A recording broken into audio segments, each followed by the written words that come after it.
from Estonia? Yeah, And you are Jewish, of course. sure, yeah. And how many people are there how many Jews are there in Estonia? Something like 2,000 people, no more. And what is your interest in kosher?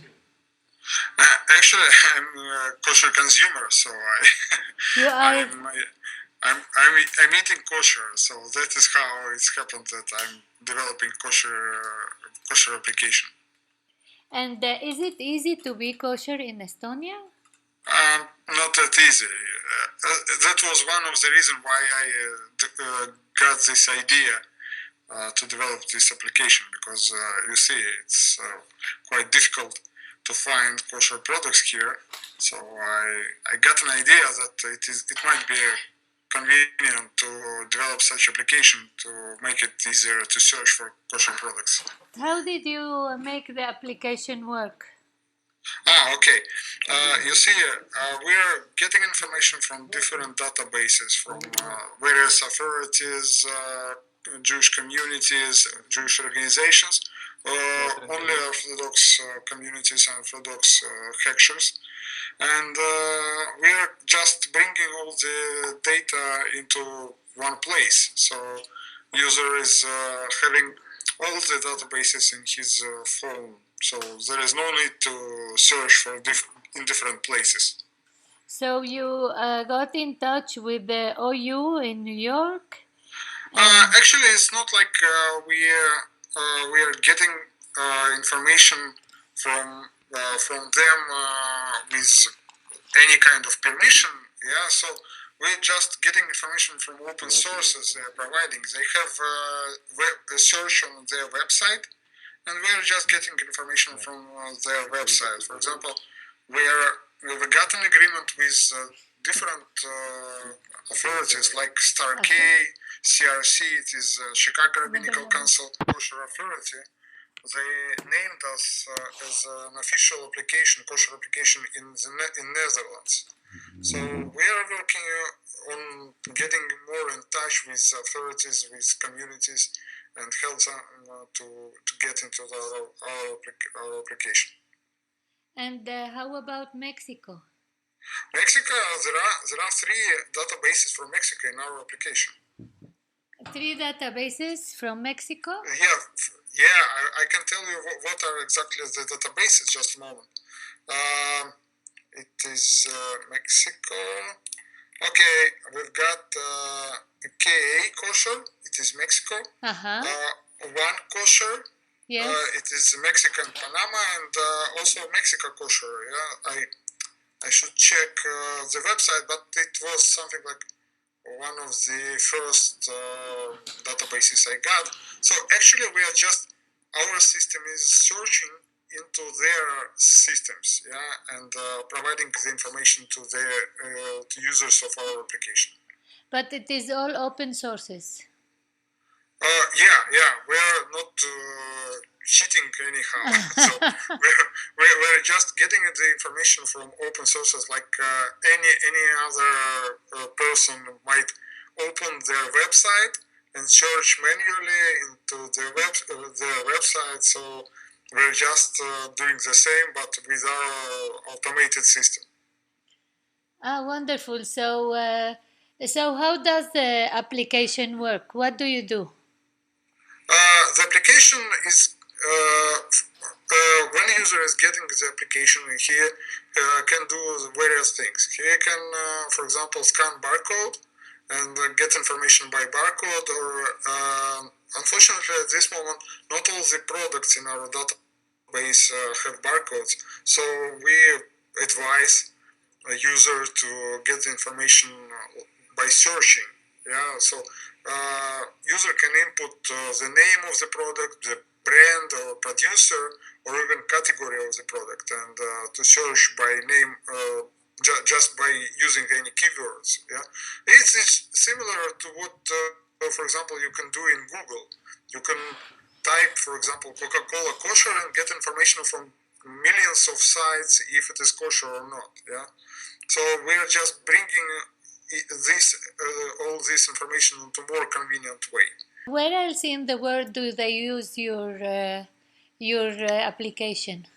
Actually, we are getting information about usage of our application. It is absolutely anonymous.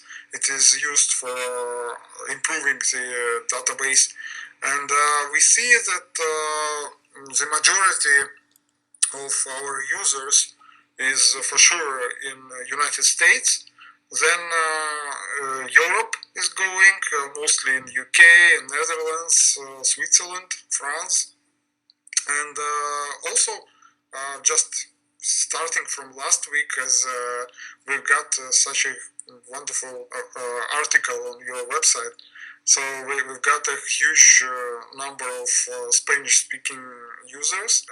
We saw huge increase of number of users in our of our application, and we can track the language of the which is set on the phones, and we see that the majority of them were Spanish speaking. What about the community, your community? Is it how many synagogues do you have? How many?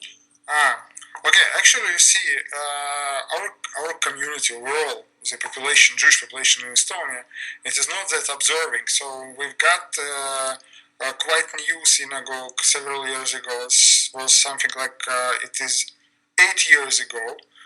We've got a new synagogue here, and actually at this moment it is the only synagogue in Estonia. Okay. So yeah, before that there was a room in the community which was used for praying as a synagogue, but there was no special facility for that.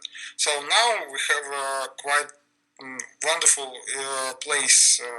It is three buildings altogether. It is synagogue, Jewish community, and Jewish school.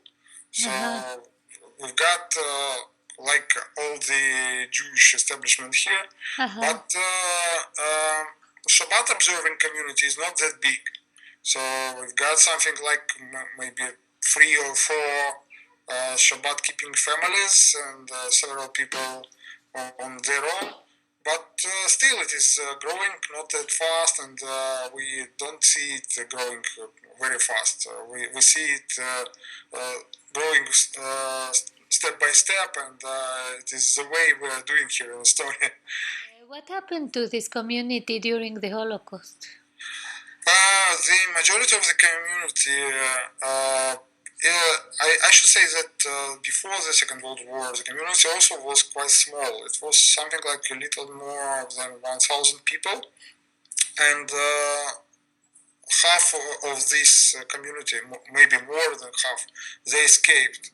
They escaped to Siberia, and they were happily saved. Yeah, as family of my grandmother from my city, they lived in Daugavpils. It formerly was known as Dvinsk in Latvia. They also escaped during just before the Second World War, and family of my mother's grandmother, they didn't made it from Vitebsk. So I know how it is when half of the family survived and half not. So in Estonia, the majority of people escaped. Many were killed, unfortunately, and I should say that historically, Estonia was one of the first Juden-free countries in Europe. So it was announced, it was big annunciation, and okay, it is a history, yeah. And after the Second World War, people came back. Some of them stayed, some of them escaped to Israel or States. So the history of Jewish community in Estonia is quite not that big. Yeah, not so many people stayed here. And you have a shochet, or what do you do to get kosher meat? It is quite difficult story here because we are getting meat from Latvia and Poland and Lithuania sometimes. This time we are bringing meat from France, for example, for kindergarten. But actually, we don't have so much trouble, so much problems with meat nowadays. It's it became much easier. It was quite difficult previously. I should say something like 5 years ago. It was only chicken, no meat for Why? half a year or even a year. But still, it is Why improving. was it so difficult? Because you see, community is small, and to bring a shochet here, it costs a lot of money, and it is very difficult to make a shita here in Estonia, because it is northern climate, and not all the cows are so healthy from the point of view of halacha. Uh-huh. But still, there is a company which is doing shita periodically in Latvia. We also can get from Poland, as I said, or Lithuania. So we are not doing shita here in Estonia, but we are bringing. And how many kids are there in school? Actually, the Jewish school here, it is mostly like a normal municipal school, but with some Jewish traditions, some Jewish lessons there. So there are not only Jewish kids studying, there are also non-Jewish kids. Something like half of the pupils in school are Jewish, something like this. You have a rabbi? Yeah. Well, we've got a wonderful rabbi here, Rav Kot, and he is living here 15 years already. He's from Israel. And you have been to Israel? Yeah, several times. Last time we've been with my family. It was, I think, 3 or 4 years ago. Wonderful. And what is next for you in applications? What is your next project? What is my next project? Actually, I'm spending a lot of time on this Kosher project at this moment, but we're also working on another project, which is it gluten-free application. It is similar to what we've done with Kosher application, but there are more challenges in the gluten-free market, and we see that we can learned a lot in our kosher sandbox, and we can bring it to outer world. So we can make some other applications like vegan, gluten-free, whatever, any dietically problems. We can bring our experience to this field. Actually, you can get it. It is already in the iTunes App Store, and it is an Android Play Market. So you can get the application. It is called Is It Gluten Free? Quite simple. Thank you very much, Moishe. Thank you.